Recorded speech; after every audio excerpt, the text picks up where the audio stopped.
Welcome to Void of Fears, where the line between reality and nightmares blur with every tale. What you're about to hear has happened to someone, somewhere, perhaps even someone just like you. Our community continues to grow, and now we're reaching for 100,000 subscribers.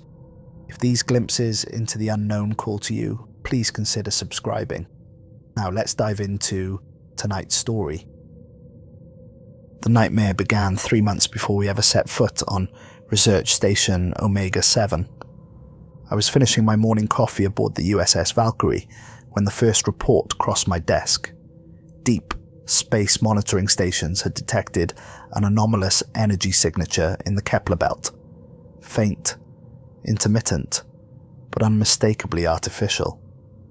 What made it interesting wasn't the signature itself, but its point of origin. The coordinates matched the last known position of Research Station Omega-7, a facility that had vanished without explanation 7 years earlier. My name is Sergeant Garrett Thorne, and I've been a colonial marine for 14 years. I've seen insurgents on Titan, fought pirates in the asteroid belt, and helped evacuate 3 separate colony worlds when their terraforming systems failed. I thought I'd seen everything the galaxy could throw at humanity. I was wrong. The briefing room aboard the Valkyrie felt smaller than usual as Commander Hayes materialized the holographic display. Around me sat Alpha Squad, 5 Marines I'd handpicked from the finest soldiers in the colonial fleet. Each man represented years of training, combat experience, and the kind of unshakable resolve that kept humanity's enemies at bay across 100 different worlds. Research Station Omega-7 appeared in the projection like a metal cathedral suspended against the stars. 5 kilometers of reinforced hull, multiple laboratory complexes, living quarters for 200 personnel, and enough defensive weaponry to discourage even the most ambitious pirate fleets. The kind of facility that didn't just disappear. "Gentlemen," Commander Hayes began, his voice carrying the weight of classified information that could start wars or end them. "What you're looking at represents one of our greatest mysteries, and potentially our greatest threats." I studied the scrolling specifications with the eye of someone who'd spent years learning to identify threats before they identified him. Omega-7 had been a crown jewel of deep space research, equipped with laboratories, capable of analyzing anything from microscopic organisms to massive stellar phenomena. The personnel roster read like a who's who of scientific brilliance: xenobiologists, astrophysicists, engineers whose innovations had advanced human technology by decades. 7 years ago, Hayes continued, manipulating the display to show historical data, Research Station Omega-7 was conducting what our records indicate were routine scientific surveys in the Kepler Belt. The station maintained regular communication schedules, filed standard reports, and showed no signs of distress or unusual activity. Then, on March 15th, at 14:30 hours ship time, all communication ceased. The commander's fingers danced across the controls, bringing up the final transmission logs. The last message received from Omega-7 was a routine status update, normal operations, all systems functioning within acceptable parameters, no personnel issues. 8 hours later, when they failed to respond to a scheduled check-in, we dispatched a reconnaissance flight. The display shifted to show empty space where the station should have been. They found nothing, no debris field, no energy signatures, no indication that a 5-kilometer research facility had ever existed at those coordinates. 200 people, along with decades of scientific research and technology, worth more than most planetary GDP, had simply vanished. Hayes paused, letting the implications sink in. In my experience, things that large didn't just disappear. They were taken. The question was by whom and why. 3 months ago, deep space monitoring detected intermittent energy signatures from those same coordinates. Faint at first, easily dismissed as sensor ghosts or background radiation. But the patterns were too regular, too structured to be natural phenomena. 2 weeks ago, those signatures intensified. Last Tuesday, our long-range sensors confirmed what should be impossible. The display flickered, and Omega-7 reappeared in the projection. But this wasn't the pristine research facility from the historical records. The hulls showed massive scarring, precise circular penetrations that spoke of weapons far more advanced than anything in our arsenal. Strange growths protruded from various sections, organic-looking structures that seemed to pulse with their own internal rhythm. Research Station Omega-7 has returned, Hayes announced. Same coordinates, same basic configuration, but completely unresponsive to all communication attempts. No power signatures, no life signs, no indication of what happened during those 7 missing years. I leaned forward, studying the damage patterns with growing unease. Those weren't random impacts from debris or natural phenomena. They were deliberate, surgical, made by something that understood exactly where to strike for maximum effect. Your mission, Hayes continued, is to board Omega-7, determine what happened to the 200 personnel who vanished with it, recover any scientific data that might explain its disappearance, and assess whether the station represents a threat to human interests in this sector. Corporal Dmitry Kozlov spoke up, his thick Russian accent making the words sound like boulders grinding together. Commander, what kind of research was Omega-7 conducting? Might help us know what we're walking into.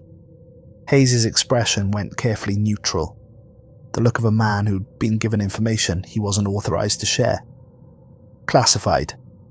You'll have access to the station's databases once you're aboard.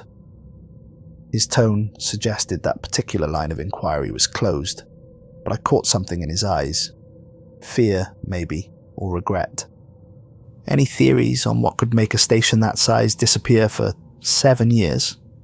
This from Private Finn O'Connor, whose Irish accent somehow made even serious questions sound like he was about to break into song. Theories are above your pay grade, Private, Hayes replied, but not unkindly. Your job is to gather facts, let the scientists worry about theories. Axel Stone, our demolitions expert, raised a scarred hand. What about backup? If we run into trouble, how long before cavalry arrives? The Valkyrie will maintain position at the system's edge. If you need immediate extraction, we can reach you in approximately 4 hours. If you encounter a threat beyond your squad's capabilities, you have authorization to call for a full battle group. 4 hours. In my experience, if something on a dead space station wanted you dead, 4 minutes was optimistic, let alone 4 hours. Questions? Hayes asked. I stood, feeling the familiar weight of command settling across my shoulders like an old coat. Sir, with respect, we're going in blind. If there's anything else you can tell us about Omega-7's mission or personnel, anything that might help us understand what happened. Sergeant, Hayes interrupted, his voice dropping to barely above a whisper.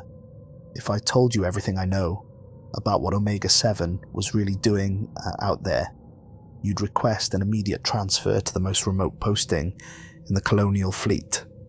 Hell, I'd approve it. He looked around the room, meeting each Marine's eyes in turn. Some knowledge carries a price. Your job is to gather information, not to judge whether we should have it. Just bring our people home. Whatever happened to that station, those 200 souls deserve better than drifting forever in the dark. The transport launched 2 hours later, giving us time to review what little technical data we had and check our equipment. The shuttle was a standard military transport, built for durability rather than comfort, but it would get us to Omega-7 and back again assuming nothing tried to stop it. As we approached our destination, I took the opportunity to study my team. These weren't just Marines, they were the best soldiers I'd ever served with, each one chosen for specific skills that complemented the others. Dmitry Kozlov sat like a mountain carved from granite, checking his rifle with the methodical precision of a man who'd learned that attention to detail meant the difference between going home and going home in a body bag. The Russian had earned his scars fighting insurgents in the Titan colonies, where guerrilla fighters used the moon's low gravity and maze-like mining tunnels to turn every engagement into a nightmare of close-quarters combat. I'd never seen him rattled by anything. Not pirates, not terrorists, not even the bioengineered horrors that had overrun Ceres Station 3 years ago. Beside him, Finn O'Connor cleaned his sidearm with movements so practiced they seemed like meditation. The kid was barely 25, but he possessed reflexes that had saved his squad more times than anyone could count. On Ganymede, he'd single-handedly held off an entire pirate boarding party while his team evacuated civilians. On Europa, his quick thinking had prevented a reactor meltdown that would have killed thousands. He had the kind of tactical mind that processed situations faster than most veterans, combined with reflexes like a striking snake. Axelstone occupied the corner like a barely contained explosion, his demolitions expertise written in the careful way he handled everything. Even his coffee received the same gentle attention he gave to high explosives. Stone had been born on an asteroid mining colony where explosives were tools of daily life, and he'd turned that childhood familiarity into an art form. He could crack any fortification, collapse any tunnel, or level any building with surgical precision. More importantly, he understood destruction well enough to prevent it when necessary. Quinn Frost, our medic, possessed the steady hands that had pulled half the company back from death's door on a dozen different worlds. He'd served as a trauma surgeon before joining the Marines, trading the sterile safety of a hospital for the chaotic danger of military medicine. In the field, he was worth his weight in gold, capable of performing surgery under fire, synthesizing medications from whatever materials were available, and keeping soldiers fighting when any reasonable person would have given up. Victor Haas, thin and intense, represented the new breed of military specialist, part soldier, part computer scientist, part electronic wizard.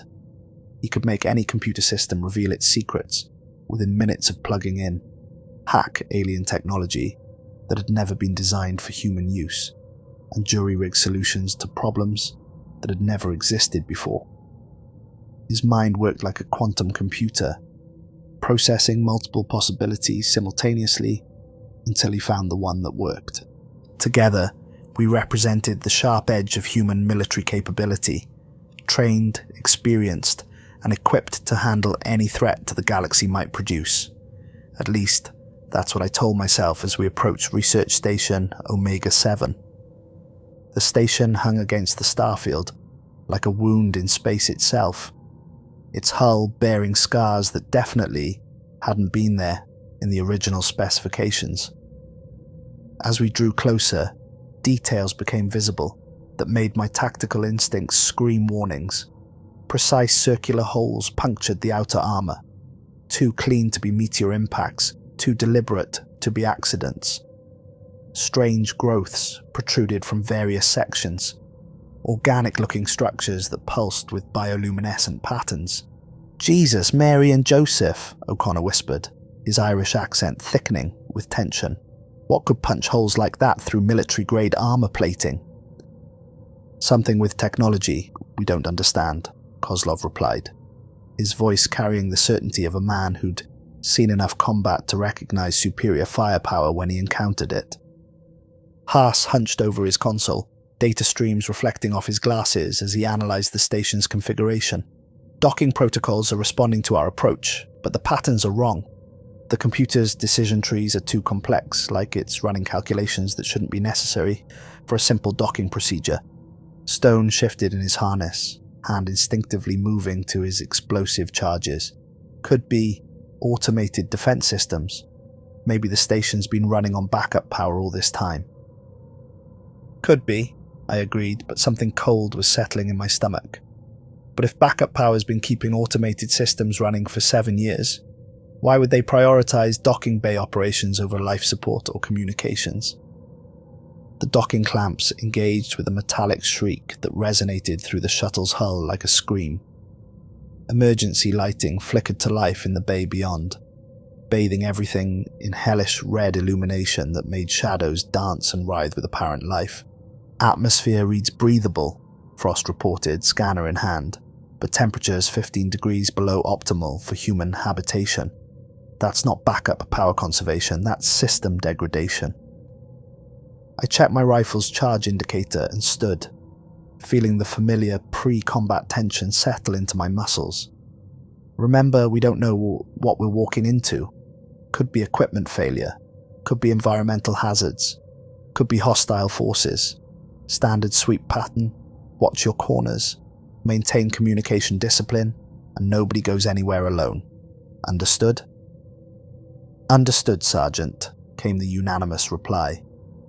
The airlock cycled with a hiss that seemed to echo longer than physics should have allowed. Alpha Squad stepped into Research Station Omega 7 and immediately knew we were walking into a tomb. The docking bay stretched before us like an aircraft hangar, vast enough to house multiple shuttles and cargo vessels. Standard configuration for a research station this size, with loading equipment, storage areas, and personnel access corridors leading deeper into the facility. But it was the bodies that drew our attention and held it with the fascination of horror. Security personnel lay at their posts, still gripping their weapons, still facing the bay's main entrance. Energy burns marked their chests with surgical precision. Single shots, center mass, instantly lethal. Their expressions showed no fear, no pain, no awareness that death was approaching. It was as if they'd been switched off like machines. But there were no signs of struggle, no overturned barriers, no defensive positions, no blast marks on the walls from return fire. These were colonial Marines, the same breed of warrior that had held the line against pirates, terrorists, and worse, across 100 different worlds. They didn't just stand there and accept death. "This is all kinds of wrong," Stone muttered, kneeling beside the nearest corpse to examine the wound. "These guys are professionals, same as us. They don't just stand there and take it, especially not when they're armed and in defensive positions." I approached the bay's primary control station, its screens flickering to life at my touch. The interface was the standard Colonial Fleet design, familiar and comforting after years of service. But the data scrolling across the displays made my blood run cold. Most systems showed red, offline, damaged, or completely non-functional. Environmental controls were operating at minimal levels. Artificial gravity was functioning, but fluctuating. Structural integrity showed stress fractures throughout the station, but the computer core remained active, still recording, still watching, still processing data with electronic patience. "Haas, I need complete access to the station's database. Start with the final week of operation, work backward from there." The tech specialist plugged his portable unit into the console, fingers flying across his keyboard with practiced efficiency. Lines of code streamed across his screen as he negotiated with the station's security protocols. "Got something, but it's... Sergeant, this doesn't make sense." "What doesn't make sense?" "The timestamps. The last entry in the system logs was made exactly 7 years ago, down to the minute, but it was logged 2 minutes before the station disappeared from our tracking systems." I leaned over his shoulder, studying the data. "What does the entry say?" Haas's voice dropped to barely above a whisper. "They're already inside." The lights flickered. For one heart-stopping moment, the bay plunged into absolute darkness that seemed to press against us with physical weight. When the emergency lighting returned, shadows had moved, rearranged themselves into new and disturbing patterns that suggested presence where none should exist. "Inside what?" Frost asked, but I was already moving toward the bay's exit, tactical instincts screaming that we needed to understand this station's layout before something decided we'd overstayed our welcome. We split up, I decided, knowing it violated standard procedure, but recognizing that time was our enemy here. "Cover more ground, get answers faster. O'Connor, take the hydroponics section. Something's been keeping the air breathable for 7 years, and I want to know what. Kozlov, you're with me. We'll check the primary research laboratories. That's where we'll find answers about what this station was really doing. Stone, Frost, secure the command center, and get me complete structural schematics.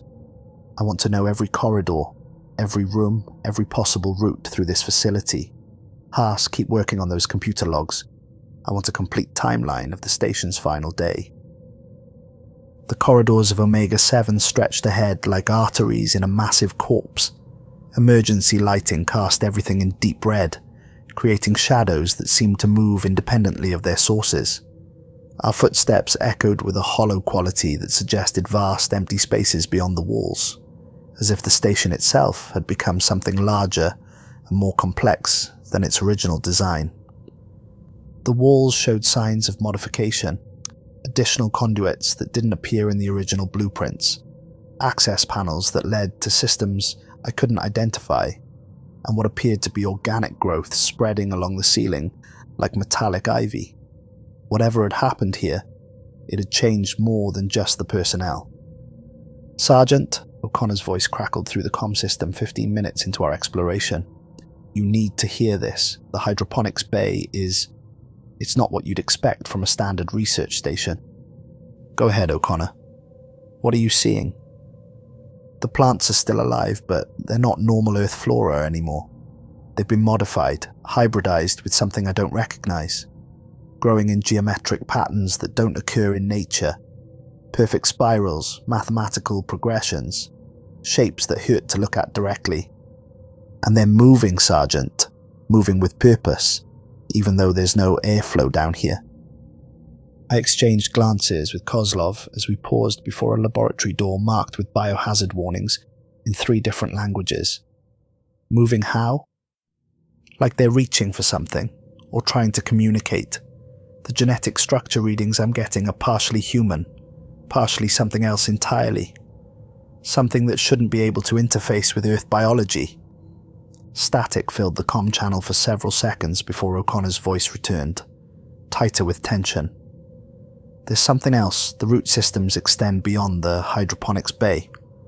They're growing through the station's infrastructure, interfacing with computer systems, power conduits, even life support. It's like the station itself is becoming organic."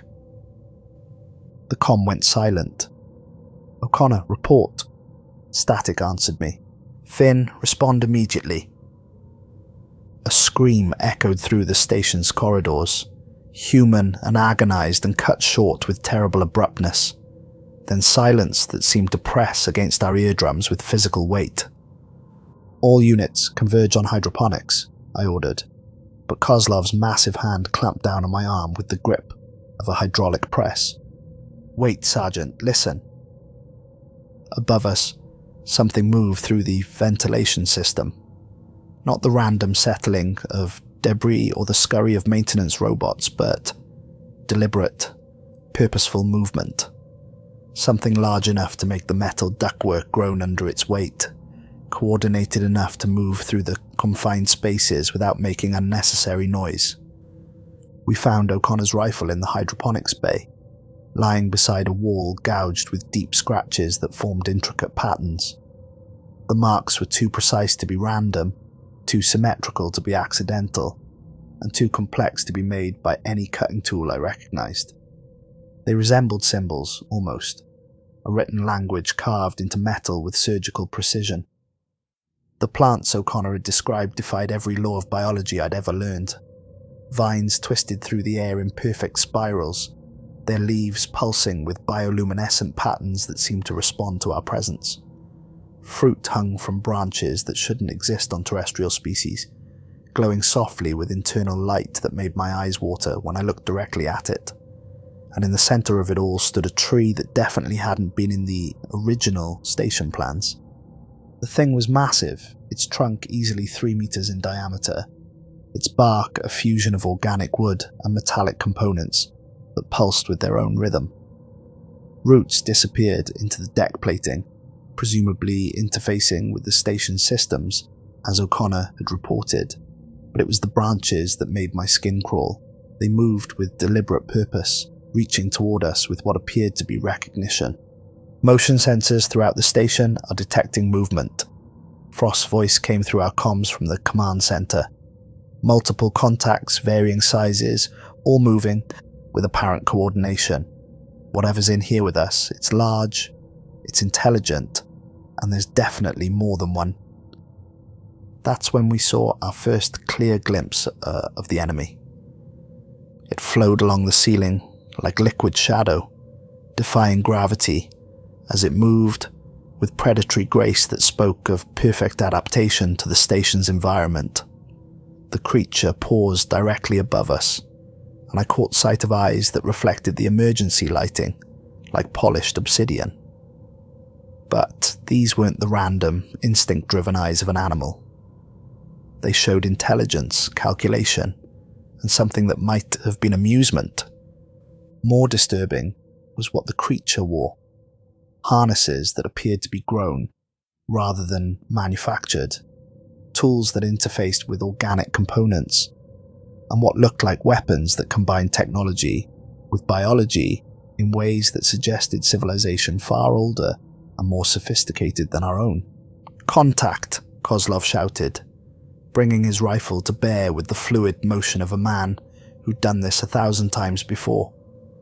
The thing moved faster than human reflexes could track, flowing down the wall and vanishing into the shadows before anyone could fire. But in that instant of visibility, I saw enough to understand that we weren't dealing with simple predators. These were soldiers, equipped and organized, with technology that made our weapons look like clubs. "What in God's name was that?" Stone's voice carried across the comm from the command center, tight with controlled fear. "I don't know," I admitted, scanning the shadows for any sign of movement while my mind processed tactical implications that I didn't want to accept. "But it's not alone, and it's been waiting for us." The laboratory levels told a story written in blood and scientific obsession. Containment cells lined the corridors like a prison designed by Nightmare, their reinforced doors torn open from the inside with mechanical precision that spoke of strength far beyond human capability. Inside the first cell, restraint systems lay broken and twisted, but not randomly.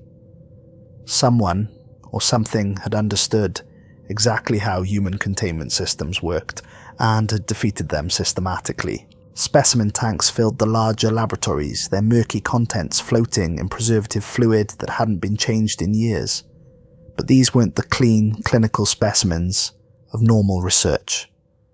Creatures that defied classification stared out through the glass with too many eyes, their bodies amalgamations of organic and mechanical components that suggested surgical modification rather than natural evolution. Some appeared to still be alive, their eyes tracking our movement with malevolent intelligence that made my skin crawl. Others showed signs of having been dissected, analysed and reconstructed multiple times. All of them had been changed, modified, improved in ways that suggested someone had been trying to understand how life itself could be weaponized. And in the largest laboratory, we found the human subjects. Research tables lined the room like an assembly line of atrocity, each one equipped with restraint systems, monitoring equipment and surgical tools that belonged in a hospital rather than a research facility. Bodies lay strapped to the surfaces, their chests open to reveal organs that no human should possess. Hearts that pulsed with mechanical regularity, connected to devices that seemed to regulate more than just circulation. Lungs that glowed with bioluminescent tissues, processing air with efficiency that exceeded normal human capability. Brains connected to computing systems with fiber optic cables that appeared to have been grown from living bone. They were experimenting, Frost said, his medical training allowing him to interpret the horrors before us, while the rest of us could only stare in sick fascination. Trying to create hybrids, human consciousness in modified bodies, alien intelligence in human forms. But this isn't random butchery. This is systematic research with specific goals. Haas plugged into the laboratory's computer system, his face growing paler with each file he accessed. The research logs show they captured multiple alien species over a period of 18 months. Dozens of specimens from at least 6 different civilizations, all of them apparently intelligent, all of them subjected to extensive testing. What kind of testing? I asked, though part of me didn't want to know. Psychological evaluation, physical capability assessment, technological analysis, and... Haas paused, his hands shaking, as he continued to read. Combat effectiveness trials. They were making them fight each other, Sergeant, learning their tactics, their capabilities, their breaking points. The station's lights flickered again, staying dark longer this time. In the darkness we heard movement throughout the structure, not random wandering, but coordinated positioning. Something was organizing, preparing, getting ready for action. "They're in the walls," Kozlov whispered, his rifle trained on the ceiling, where shadows moved independently of our lights. "They're everywhere," Stone corrected, his demolition charges already in hand as he prepared for the fight that was coming. The attack came from all directions simultaneously, coordinated with military precision that spoke of extensive planning and preparation. Creatures flowed from ventilation shafts like liquid nightmare, emerged from panels in the walls that shouldn't have been accessible, rose from floor grates that had been sealed according to the station's blueprints. They moved with inhuman speed and perfect coordination, but I realized with growing horror that they weren't trying to kill us quickly. Each assault was calculated, measured, designed to drive us deeper into the station, towards some predetermined destination. They were herding us like livestock, and we were cooperating because we had no choice. Each creature carried weapons, not just claws and teeth, but human firearms modified with alien technology, energy weapons that fired with surgical precision, and devices that seemed to bend physics in ways that made my eyes hurt. They used tactics that demonstrated military training, flanking maneuvers that exploited our human limitations, diversionary attacks that split our attention at crucial moments. But most disturbing was their apparent restraint. They could have killed us in the first 30 seconds of contact, but they chose not to. They were studying us, learning our response patterns, refining their understanding of human combat psychology. Frost was the first to fall, and his death revealed the true horror of our situation. A creature dropped from above as he tended to Kozlov's injuries, but instead of delivering a fatal strike, it injected something into his neck with surgical precision. Frost's eyes went wide with terror as paralysis spread through his body, stealing his ability to move while leaving his consciousness intact. Then, he was dragged into the walls while still aware, still transmitting vital signs through his medical scanner, still capable of experiencing everything that was about to happen to him. We could hear his screams for 23 minutes as they carried him deeper into the station, and his medical readouts showed that he remained conscious for every second of it. "Fall back to the command center," I ordered, fighting the urge to chase after Frost, because I knew it was exactly what they wanted us to do. "Stone, seal the corridors behind us, make them work for every meter." Stone was already moving, placing charges with the practiced efficiency of a man who'd been blowing things up professionally for over a decade. "Sergeant," he called out as we ran, "I've been analysing their attack patterns. They're not just hunting us, they're studying us, learning our tactics, our response times, our psychological breaking points. This whole thing is a field test." The command center should have been our fortress, reinforced blast doors, independent life support, communication arrays that could reach across the galaxy. But when we arrived, we found evidence that the creatures had been there first. Equipment had been modified with organic components that pulsed with alien intelligence, computers enhanced with biological elements that processed data in ways our technology couldn't match. Haas immediately went to work accessing the station's final records, while Stone and I established defensive positions. What we found in those files changed everything we thought we knew about Research Station Omega-7. "Final station logs," Haas announced, his voice barely audible over the sound of metal being systematically torn apart somewhere in the station's depths. Dr. Elena Varga, Chief Research Officer, final entry, recorded 7 years ago. The main screen flickered to life, showing a woman with wild eyes and hands stained with something that might have been blood. Behind her, the laboratory burned, while shadows moved with impossible speed through the smoke and flames. "If anyone finds this recording," she said, her voice breaking with exhaustion and terror, "you need to understand what we've done here. We found them in the outer system 18 months ago, a derelict ship with survivors in some kind of suspended animation. We thought they were refugees, victims of some cosmic disaster. We brought them here to study them, to help them, to learn from them." The camera shook as explosions rocked the station, and through the smoke we could see creatures moving with predatory purpose through the burning laboratory. "We were so wrong," Varga continued, tears streaming down her face as she spoke. "They weren't refugees, they were scouts, advance agents of something larger than we could comprehend. And we, God help us, we gave them exactly what they needed. We showed them how humans think, how we fight, how we can be broken. Every experiment we performed on them, they were performing on us. Every test, every procedure, every moment of torture, they were learning." More creatures flowed past the camera, and I could see now that they carried human weapons alongside their own technology. They'd been studying our equipment as thoroughly as they'd been studying us. "This isn't an invasion," Varga said, her voice dropping to a whisper, as something large and terrible moved just outside the camera's range. "It's preparation. They're going to use what they learned here against every human world in the galaxy.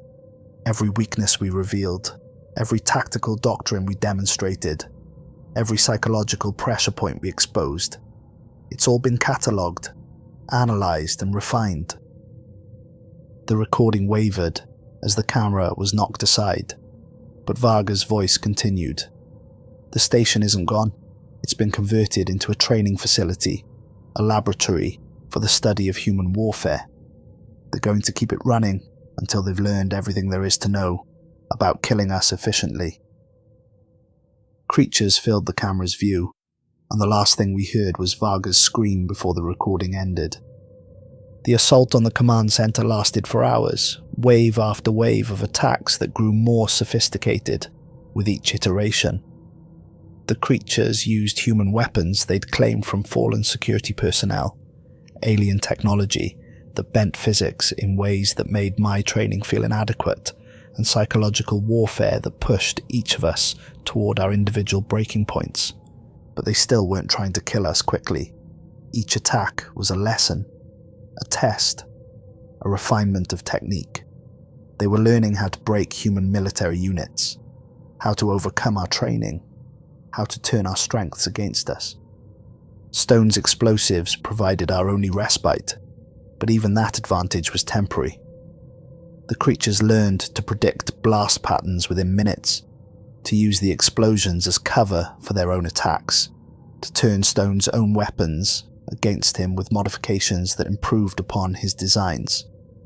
When Stone finally fell, it was to a device of his own creation, enhanced with alien technology that made it 3 times more effective than anything he'd ever built. The irony wasn't lost on him. His last words were actually laughter, bitter and admiring, of an enemy that had learned his own trade better than he had. Kozlov lasted longer than any of us had a right to expect.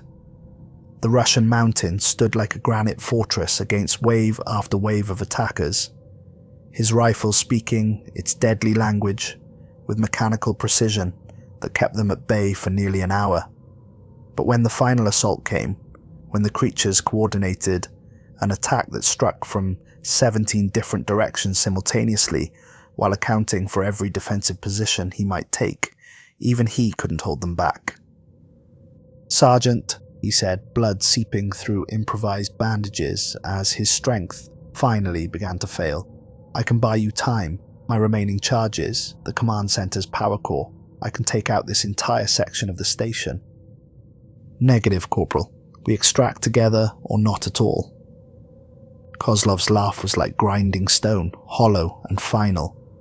Look at me, Garrett. I've got maybe 5 minutes left and they're going to be painful ones. Let me make them count for something. The creatures broke through our final barriers as Kozlov stood, pulled the pins from his remaining grenades, and walked toward them with the slow, inevitable march of an avalanche. His last words were in Russian, something about his mother and home, and then the explosion shook the entire station. The blast bought Haas and me the time we needed to reach the docking bay, but what we found there defied every expectation we'd had about getting home alive. Our shuttle had been transformed into something from a fever dream, alien technology, grafted onto human systems in ways that created a hybrid belonging to neither species. Organic components pulsed with their own rhythm, while mechanical systems hummed with alien harmonics that made my teeth ache. The pilot's controls had been enhanced with interfaces that required direct neural connection, and the navigation system displayed star charts that included sectors of space no human had ever mapped. "Can you fly this thing?" Haas asked, frantically working to understand the modified controls, while I tried to make sense of flight systems that operated on principles I didn't recognize. "I'm about to find out," I replied, settling into a pilot's seat that adjusted itself to my body with unsettling precision. The shuttle lifted off as every weapon system on Omega-7 came online for the first time in 7 years. Defensive turrets that had been dormant suddenly blazed to life, tracking our escape with mechanical precision that spoke of perfect maintenance during all those years of apparent abandonment. Energy blasts turned the darkness into a deadly light show as I pushed the hybrid craft beyond anything resembling safe operational parameters. We cleared the station's defensive perimeter just as the entire structure began to glow with malevolent intelligence. Not the warm light of human technology, but something cold and calculating that seemed to peer into our souls and find us wanting. "Sergeant," Haas said, his voice hollow with shock as he stared at his scanner readings. Sensors are detecting movement throughout the entire system. Dozens of installations, all powering up simultaneously. Through the shuttle's viewport, we watched as research stations that had been reported missing over the past decade materialized from the darkness like ghosts returning to haunt the living. Each one bore the same modifications as Omega-7, the same alien enhancements, the same predatory intelligence. Each one was a training ground, a laboratory, a preparation facility for something too large and terrible to comprehend. Space itself seemed to come alive around us as more stations appeared with each passing minute. Not just research facilities, but mining platforms, communication relays, even civilian colonies that had vanished over the years. All of them modified, all of them enhanced, all of them part of a network that stretched across light years of space. I activated the long-range transmitter with hands that shook despite years of training, designed to prevent exactly that reaction. USS Valkyrie, this is Alpha Squad. Mission status, critical failure. Omega-7 was not abandoned. Repeat, the station was not abandoned. It was converted into an enemy training facility. They've been studying us, learning our tactics, perfecting methods of killing humans, and they're ready to use that knowledge. Static answered me for several long seconds before Commander Hayes' voice came through, tight with concern. "Alpha Squad, clarify your report. What enemy? What threat?" "The missing research stations, all of them, they're not gone, they're coming back. And they're bringing friends. We need to evacuate every civilian population within 100 light years of this position. We need to mobilize every military asset in the sector, and we need to do it now, because what's coming isn't just an invasion." I looked out at the growing constellation of hostile installations, each one representing years of preparation, years of study, years of learning how to destroy everything humanity had built. It's extermination, Commander. Systematic, calculated, and planned down to the smallest detail. As the shuttle limped towards the Valkyrie, its hybrid systems, fighting against each other with mechanical discord, I tried to process what we'd learned. The aliens hadn't just captured our research stations, they'd converted them into universities for the study of human destruction. Every missing facility had become a classroom where they learned our weaknesses, refined their tactics, and prepared for a war we didn't know we were fighting. Haas, I said, watching the tech specialist work frantically to keep our stolen shuttle operational. What's your assessment of their technology level? He looked up from his console, face pale with exhaustion and something deeper. The kind of existential dread that came from understanding your own insignificance. They're not just ahead of us, Sergeant. They're operating on principles we haven't even theorized. The integration of organic and mechanical systems, the neural interface technology, the way they've learned to modify our equipment and improve it. We're looking at centuries of advancement, maybe millennia. The shuttle shuddered as another system failed. Alien modifications rejecting human engineering with mechanical precision.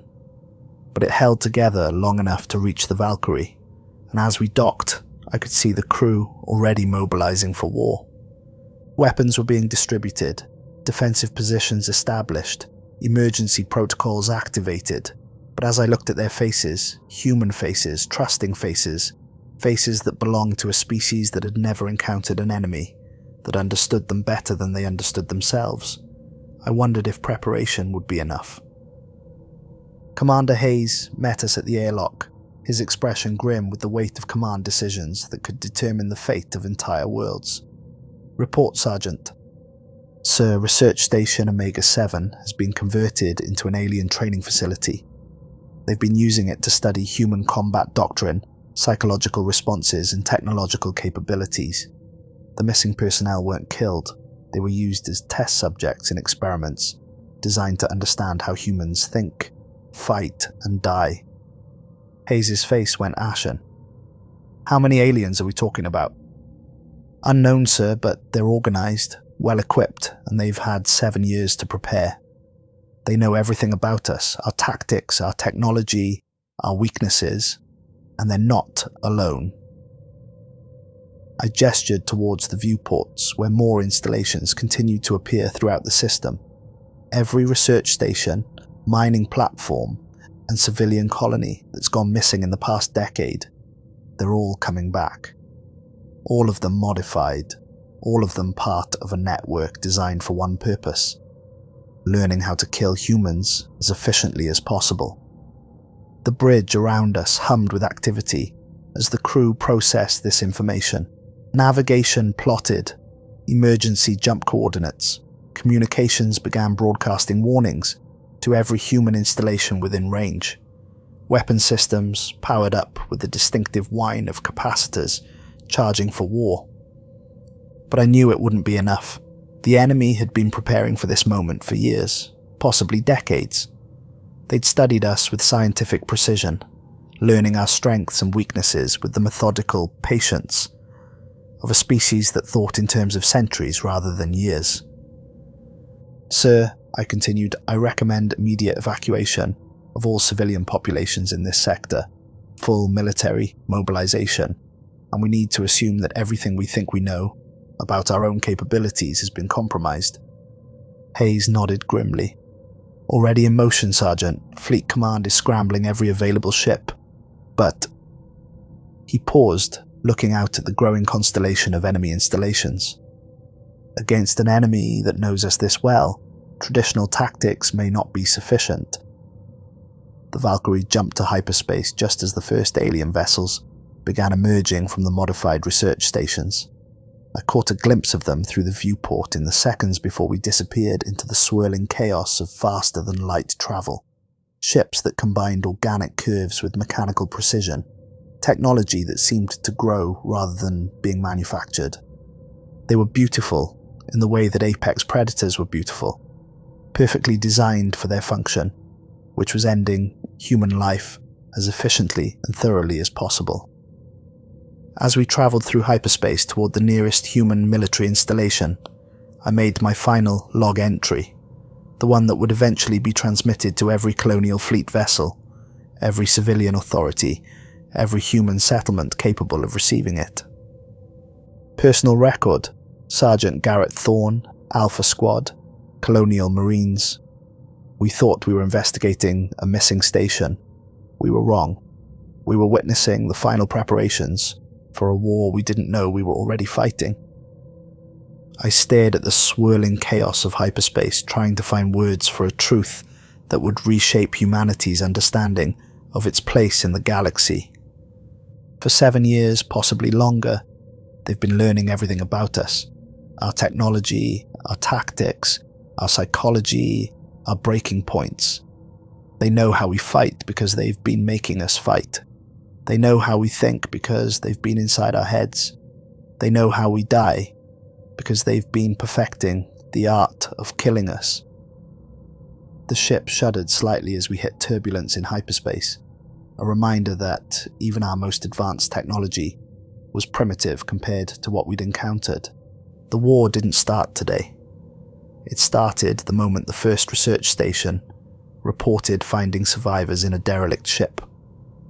We've been fighting it ever since, one captured facility at a time, one studied human at a time, one refined technique at a time. We just didn't know it. I looked at Haas, the only other survivor of our mission, and saw my own knowledge reflected in his eyes. We'd survived, but we'd also learned a truth that would haunt us, and humanity, forever.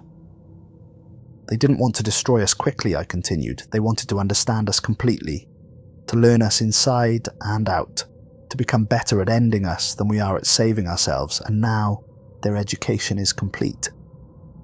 The Valkyrie dropped out of hyperspace near Titan Station, one of the colonial fleet's primary military installations. As we approached, I could see the frantic activity of a military force mobilizing for total war. Ships launching, defensive platforms activating, evacuation transports preparing to carry civilians to safety.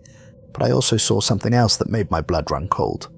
Several of the ships in the fleet were broadcasting identification codes that matched vessels reported missing over the past few years, and as I watched, their weapon systems began targeting the human ships around them. "Haas," I said quietly, "run a scan on those ships. Tell me they're not what I think they are." The tech specialist's fingers flew over his console, accessing sensor data with desperate efficiency. His face went white as the results came in. "Sergeant, those ships are registering human life signs, but the technology signatures are wrong. They've been modified, enhanced with the same alien systems we saw on Omega 7. The trap was perfect. While we'd been focused on the obvious threat, the research stations and their alien occupants, our enemy had been preparing a far more subtle attack. They'd been capturing human vessels, studying them, modifying them, and sending them back to infiltrate our own forces. How many of our ships had been compromised? How many of our personnel had been replaced or modified? How many of our military installations were already under enemy control? "Commander Hayes," I called over the ship's internal communication system, "we have a problem. The enemy infiltration is more extensive than we thought. Some of our own ships have been compromised." The response came immediately. "Understood, Sergeant. All ships, this is Valkyrie Actual. Implement Omega Protocol immediately. All vessels maintain safe distance and prepare for identification verification." But it was too late. The compromised ships had already moved into position among the fleet, and as we watched in horror, they began their attack. Not with the crude brutality of a conventional assault, but with surgical precision that targeted specific systems, specific vulnerabilities that only someone with intimate knowledge of human military technology could exploit. The battle was over in minutes. Ships that should have been able to defend themselves were disabled with single shots to their power cores. Defensive platforms that should have been impregnable were neutralized by attacks that bypassed their shields entirely. And through it all, the enemy vessels moved with mechanical precision that spoke of perfect knowledge, Perfect preparation. Perfect execution. The Valkyrie was one of the few ships to escape, and only because Hayes had the wisdom to jump back into hyperspace the moment the attack began. As we fled toward the next human installation, I realized that this was just the beginning. Across the galaxy, compromised ships were probably carrying out similar attacks on human military forces. Research stations we thought were lost were revealing themselves as enemy bases, and somewhere out there, an alien intelligence was watching it all unfold with the satisfaction of a teacher whose students had finally graduated. "Haas," I said as we travelled through hyperspace toward an uncertain destination, "what are our chances?" The tech specialist looked up from his console, where he'd been analysing data from our encounter with the enemy. "Honestly, Sergeant, if they know us as well as I think they do, if they've been studying us as long as the evidence suggests, and if they've compromised as much of our infrastructure as it appears..." He paused, looking for words that could encompass the magnitude of our situation. "We're not fighting a war anymore. We're fighting an execution." The ship continued through hyperspace, carrying us toward whatever remained of human civilization. Behind us, the enemy continued their methodical work of dismantling everything our species had built. And ahead of us lay only the unknown. The question of whether humanity had any surprises left, any advantages that our enemies hadn't already catalogued and countered. I closed my eyes and tried to think of something, anything, that might give us an edge in the war that was no longer coming, but had already arrived. But every tactical doctrine I knew had been observed and analysed. Every piece of technology we possessed had been studied and improved upon. Every psychological pressure point that might break our enemies had been turned against us instead. We'd spent centuries learning how to fight other humans, but our enemies had spent those same centuries learning how to fight us. And in the cold mathematics of that equation, I couldn't find any reason to hope we would survive what was coming. The war for humanity's survival had begun, and we were already losing.